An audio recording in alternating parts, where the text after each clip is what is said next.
Bismillahirrahmanirrahim. Assalamualaikum warahmatullahi wabarakatuh. Sebelumnya, perkenalkan nama saya Isna Fadila dengan NPM 20210202072, Prodi Hukum Tata Negara kelas C semester 4. Kepada Bapak Hervin Yuki Pradikta selaku dosen pengampu mata kuliah Filsafat Hukum Islam yang saya hormati dan teman-teman yang saya banggakan. Baiklah, di sini saya akan menjelaskan tentang sumber hukum Islam. Langsung saja, sumber hukum Islam yang pertama ada Al-Quran. Al-Quran berkedudukan sebagai sumber pertama dan utama dalam hukum Islam. Kedudukan ini mengharuskan umat Islam memahami pesan-pesan yang dikandungnya untuk dilaksanakan dalam kehidupan.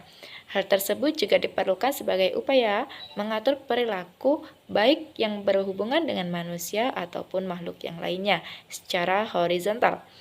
Demikian pula seluruh persoalan yang berkaitan dengan hukum, meskipun dicari jawabannya terlebih dahulu dari petunjuk yang terkandung di dalam Al-Quran. Kemaslahan hidup manusia di dunia dan di akhirat diyakini dapat diperoleh jika manusia melandaskan pada perilaku hidup mereka pada petunjuk Al-Quran. Argumentasi yang menyatakan bahwa Al-Quran sebagai sumber dan dalil pertama dan utama ditemukan dalam menjelaskan Al-Quran sendiri pada sejumlah ayatnya.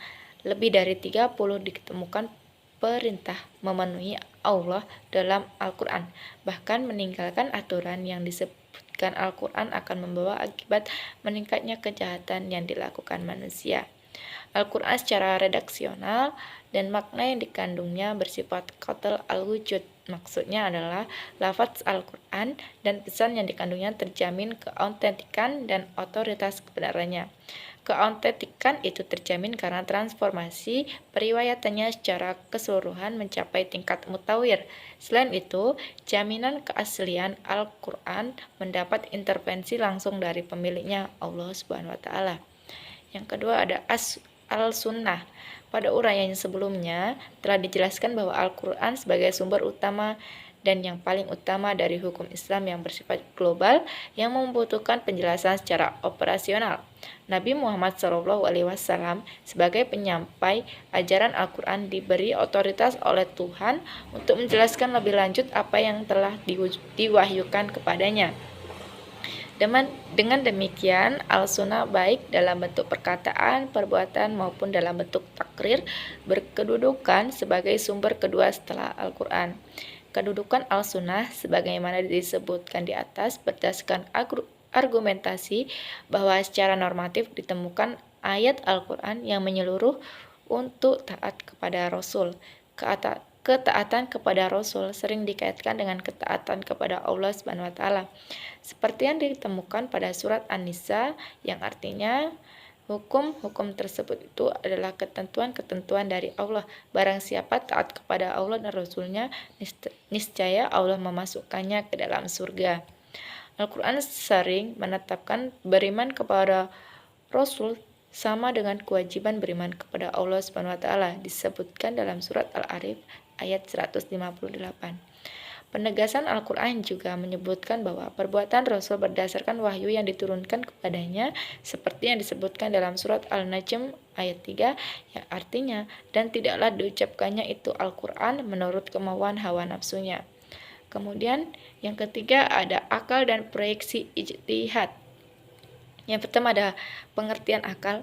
Akal menurut Al-Quran lebih khususnya menurut pengertian pra-Islam yaitu bahwa memerhatikan alam sekitarnya dengan otak yang dimana otak adalah organ tubuh akal.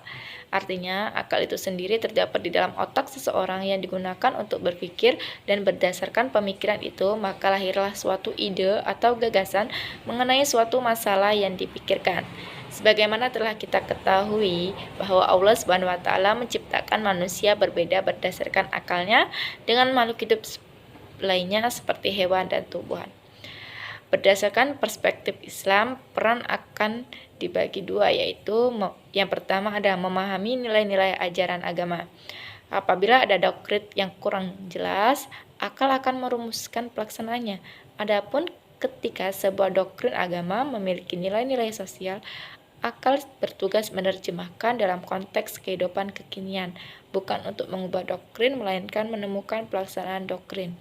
Kemudian yang kedua, akal bertugas memilih dan menyeleksi doktrin agama. Terkadang ada doktrin agama yang temporer atau madaniyah dan doktrin agama yang telah kontemporer makiyah. Terkait hal ini, akal bertugas untuk memilih kemungkinan terbaik pelaksanaannya. Kemudian yang selanjutnya ada akal dan proyeksi ijtihad, yaitu yang B, proyeksi ijtihad. Ijtihad menurut bahasa berarti usaha yang keras dan bersungguh-sungguh, sedangkan pengertiannya dari segi istilah, ijtihad adalah berusaha menetapkan hukum terhadap masalah yang belum ada ketetapan hukumnya dalam Al-Quran dan Al-Hadis yang dilakukan dengan secara cermat dan pikiran yang murni serta berpedoman pada aturan penetapan hukum yang benar. Rujukan ijtihad tetap pada Al-Quran dan Al-Hadis dalam arti bahwa penetapan hukum ijtihad tidak boleh bertentangan dengan ayat-ayat Allah SWT atau ajaran Rasulullah SAW. Orang-orang yang berijtihad disebut mujtahid. Antara mujtahid yang satu dengan mujtahid yang lainnya dalam menetapkan perkara yang belum ada ketentuan hukumnya dalam Al-Quran, mungkin akan berbeda dalam memberikan penetapan hukum.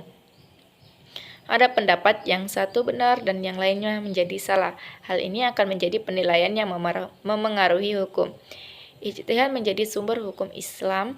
Yang ketiga, boleh dilakukan oleh siapa saja yang memiliki persyaratan minimal seperti memahami mafhum ayat atau hadis, memiliki atau menguasai ilmu alat seperti nahwu sorof, mengetahui latar belakang suatu ayat atau hadis, luas pemahamannya terhadap pengetahuan Islam, memiliki loyalitas yang tinggi terhadap agama, dan lain-lain. Kemudian ijtihad diterapkan dengan beberapa cara, antara lain ada ijma dan qiyas. Yaitu ijma adalah kesepakatan para mujtahid pada suatu masa setelah Rasulullah wafat terhadap suatu masalah. Sedangkan qiyas adalah menetapkan hukum dengan cara menghubungkan suatu perkara yang sudah ada ketetapan hukumnya terhadap masalah lain yang dihadapi dan belum ada ketetapan hukumnya, sedang antara keduanya sama-sama memiliki sebab yang bisa disepadatkan. Mungkin cukup sekian yang dapat saya sampaikan, kurang dan lebihnya saya mohon maaf. Saya akhiri, wabillahi taufiq walhidayah. Wassalamualaikum warahmatullahi wabarakatuh.